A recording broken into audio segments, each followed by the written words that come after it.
మంచిర్యాల జిల్లా వ్యాప్తంగా వర్షాలు దంచికొట్టాయి. మందమర్రి మండలంలో నిన్న రాత్రి కురిసిన వర్షానికి ఐకేపీ సెంటర్లలోని వరి ధాన్యం తడిసి ముద్దైంది. సారంగపల్లి, పొన్నారం, బొక్కలగుట్ట గ్రామాల్లోని ఐకేపీ సెంటర్లలో వరి ధాన్యం వర్షపు నీటికి కొట్టుకుపోయింది. తడిసిన వరి ధాన్యాన్ని రాష్ట్ర ప్రభుత్వం కొనుగోలు చేసి ఆదుకోవాలని వేడుకుంటున్నారు రైతులు. 5 రోజుల కిందట వడ్లు కోయడం జరిగింది, ఆరబెట్టడం జరిగింది. 2-3 పాయింట్లు మ్యాచర్ తక్కువ వస్తే రేపు కుప్ప చేద్దాం అనుకున్నాం. కుప్ప చేసుకున్న అంచే వరకే వర్షం కొట్టి ఆ రోజు నష్టం జరిగింది. మళ్ళీ నిన్న పెద్ద ఎత్తున ఆరబెట్టంగా పెద్ద ఎత్తున వర్షం కొట్టింది. వర్షం కొట్టి వడ్లన్నీ మొత్తం కొట్టుకుని పోయినాయి. చూడండి, మొత్తం అన్నీ కొట్టుకుని పోయినాయి. ఇది ఈ విధంగా అవుతుంది. 2-3 మ్యాచర్లు తక్కువ వస్తే ఏమవుతుంది? కుప్ప చేసుకున్నట్టు నేను ఇప్పుడు 2 లక్షల నష్టం జరిగింది నాకు. ఇది ఎవరు భరించాలి?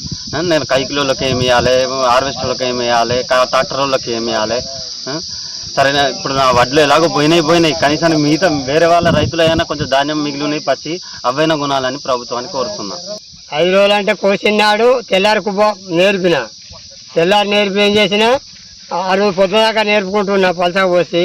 మళ్ళీ తెల్లారి మళ్ళీ వర్షం పడ్డది. వర్షం పడడం వల్ల మళ్ళీ ఏం చేసిన, మళ్ళీ తెల్లారి వచ్చి మొత్తం ఆ ఎండుకునంతా మళ్ళీ పడదలేసి తర్రపోసిన. తర్రపోసి పొద్దుదాకా నేర్పుకుంటున్నా. సాయంత్రం 5:30-6 గంటలకు వచ్చాడు, మ్యాచర్ చూసాడు. మ్యాచర్ చూసి మ్యాచర్ వచ్చి పోసుకోన్నాడు 7 గంటలకు వచ్చి. అన్నవాళ్ళే నేను ఇక తెల్లారంగా వచ్చి పోతానని అనుకునేసరికి రాత్రి మళ్ళీ వర్షం పడి నా వడ్లన్నీ కొట్టుకుపోయినాయి. 1.5 ఎకరం భూమి, 1 ఎకరం 20 గుంటలు మన